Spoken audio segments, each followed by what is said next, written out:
Welcome back. In our last two videos, we talked about the heart of an electric vehicle, the battery pack, and how we pump energy into it through charging.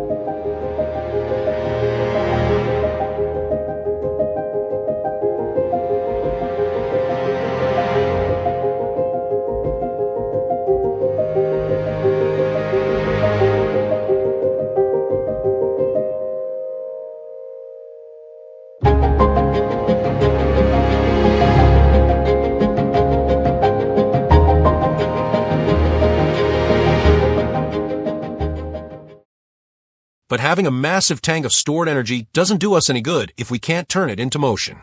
Today, we're going to look at the muscles and the brain of an EV, the motor and the inverter. And to make it easy to understand, we're going to a water analogy. Let's start on the left with our battery pack. Remember, the amount of water is our capacity, and the water pressure, determined by the height of the water in the tank, is our voltage. Right now, this tank holds a steady, direct source of pressure. In the electrical world, we call this direct current or DC. But here's the catch. Most modern electric cars don't run on DC power.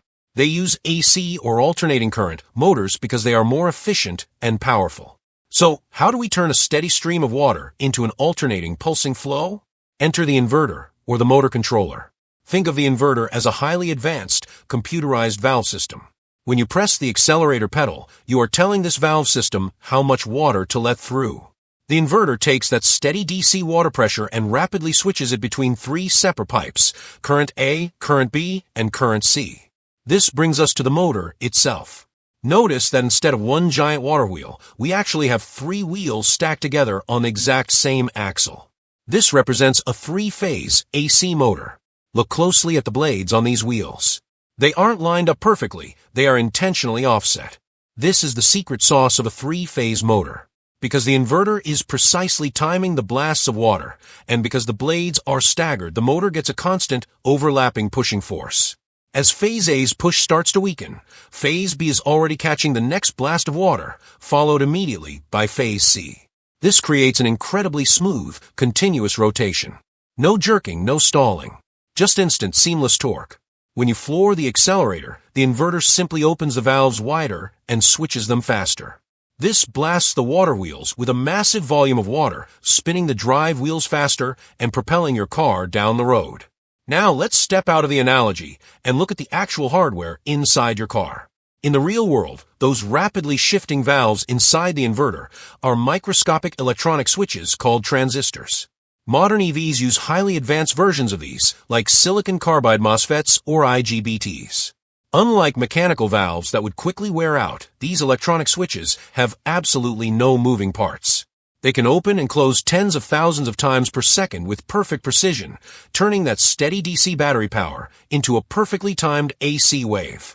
As for our staggered water wheels, a real EV motor replaces water pressure with magnetic force. Electric motors come in many different types, and each works based on a slightly different physical principle. Some motors rely on permanent magnet interaction. Some use electromagnetic induction, and others operate based on magnetic reluctance. Examples include permanent magnet synchronous motors, PMSM, induction motors, switched reluctance motors, and synchronous reluctance motors. While their internal construction and control strategies can differ quite a bit, they all follow the same fundamental idea. At the most basic level, the stator creates a rotating electromagnetic field. This is done by energizing the stator windings in a controlled sequence using the motor controller. That rotating field then interacts with the rotor in different ways depending on the motor type. In permanent magnet motors, the stator field interacts with the rotor's magnets. In induction motors, the rotating stator field induces currents in the rotor, and those currents create their own magnetic field that interacts with the stator.